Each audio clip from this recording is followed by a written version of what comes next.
Hi everyone, मैं हूं गौरी और आज की तीनों मार्केट स्टोरीज काफी ज्यादा इंटरेस्टिंग है।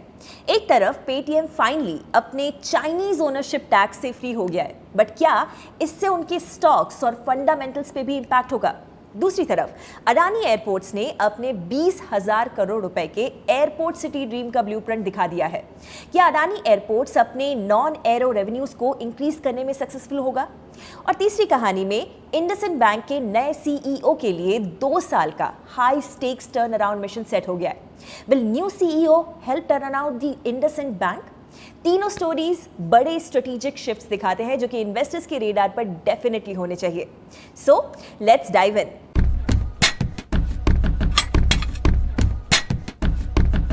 पेटीएम पे आज तक चाइनीज ओनरशिप का टैग लगा हुआ था, लेकिन ये चैप्टर अब फाइनली क्लोज हो चुका है। एंड ग्रुप की एंड फिन ने इस वीक अपना पूरा 5.84% स्टेक बेच दिया at a value of around 3,800 crore rupees. ये डील बल्क ट्रेड के थ्रू हुई at a floor price of 1,020 rupees per share. Antfin Netherlands based company है, but it is backed by Alibaba which is a Chinese company. लेकिन अब after the sale Paytm के cap table पे 0% Chinese ownership है। हाँ, इतने बड़े deal से स्टॉक थोड़ा सा गिर गया बाय अराउंड 1%, लेकिन एनालिस्ट ये बोल रहे हैं कि ये शॉर्ट टर्म है। लॉन्ग टर्म में ये क्लीन स्लेट मूवमेंट है, क्योंकि अब वो चाइनीज ओवरहैंग खत्म हो चुका है जो कि रेगुलेटरी अप्रूवल्स को डिले कर रहा था। फॉर एग्जांपल, अब चांसेस है कि पेटीएम को पेमेंट एग्रीगेटर लाइसेंस जिसकी अप्रूवल अभी भी पेंडिंग है वो जल्दी मिल जाए। और इंटरेस्टिंग बात यह है कि लास्ट 2 सालों में पेटीएम का पूरा प्री आईपीओ इन्वेस्टर बेस बदल चुका है। Alibaba, SoftBank, Berkshire Hathaway ये सब कोई एग्जिट कर चुके हैं।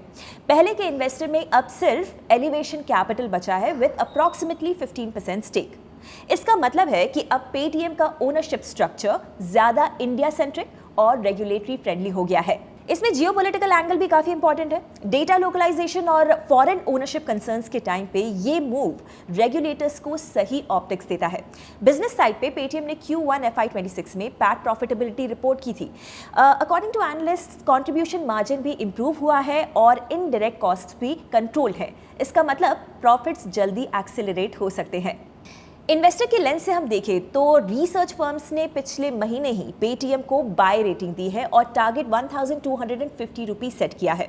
स्टॉक पिछले साल में ऑलरेडी डबल हो चुका है। अब जब फॉरेन ओवरहैंग भी खत्म हो गया है, मार्केट फोकस वापस फंडामेंटल्स और ग्रोथ पे शिफ्ट हो सकता है। एज पर द एनालिस्ट्स, ये अब China out India in movement से मार्केट में एक पॉजिटिव रिएक्शन हो सकता है।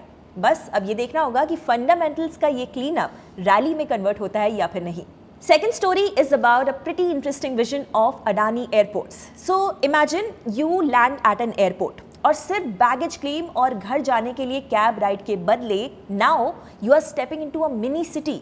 Hotels, shopping malls, office towers, all in one walkable district. Well, Adani Airports is betting 20,000 crore rupees on making that a reality in India.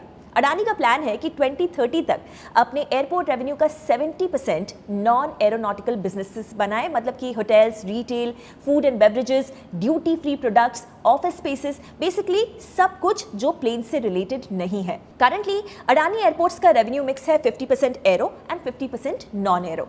Now CEO Arun Bansal का कहना है कि 2030 तक एरो रेवेन्यू 30% तक ले आना है और नॉन एरो रेवेन्यू को 70% करना है। और इसके लिए एक पूरा एयरपोर्ट सिटी बनाने का प्लान है जिससे अडानी को ट्रैवलर्स के साथ साथ लोकल रेसिडेंट्स का भी कांस्टेंट फुटफॉल मिलेगा। इस 20,000 करोड़ रुपीस इन्वेस्टमेंट का 70% मुंबई और नवी मुंबई एयरपोर्ट्स में इन्वेस्ट होगा और इसमें centrepiece Navi Mumbai international airport का 240 एकड़ सिटी साइड लैंड पार्सल है, जिसके अराउंड 50 एकर्स का 2031 तक कंप्लीट ट्रांसफॉर्मेशन होगा। इनफैक्ट ये मॉडल नया भी नहीं है, बल्कि वर्ल्ड के बेस्ट एयरपोर्ट से इंस्पायर्ड है। चाहे वो एम्स्टर्डम का एयरपोर्ट हो, सिडनी एयरपोर्ट हो, ज्यूरिक का द सर्कल, इन सब ने एयरपोर्ट को एक मिक्स्ड यूज हब बना के ट्रैवलर्स के साथ लोकल इकोनॉमी को भी टैप किया है। फाइनेंसिंग के लिए अडानी ने जून में $750 मिलियन रेज किए थे, जिससे डेट रीफाइनेंस किया जाएगा, plus retail, एफएनबी, duty free sections को अपने 6 एयरपोर्ट्स पे एक्सपैंड करने के लिए यूज किया जाएगा। और अब टॉप 5 ग्लोबल हॉस्पिटैलिटी चेन्स के साथ बात भी चल रही है इन होटल्स को मैनेज करने के लिए। इन्वेस्टर के पॉइंट ऑफ व्यू से हम देखें तो एयरपोर्ट्स बिजनेस अडानी एंटरप्राइजेस का थर्ड लार्जेस्ट रेवेन्यू कंट्रीब्यूटर है, जिससे Q1 FY26 में 2715 करोड़ रुपीस रेवेन्यू अर्न हुआ था with 25% year on year growth.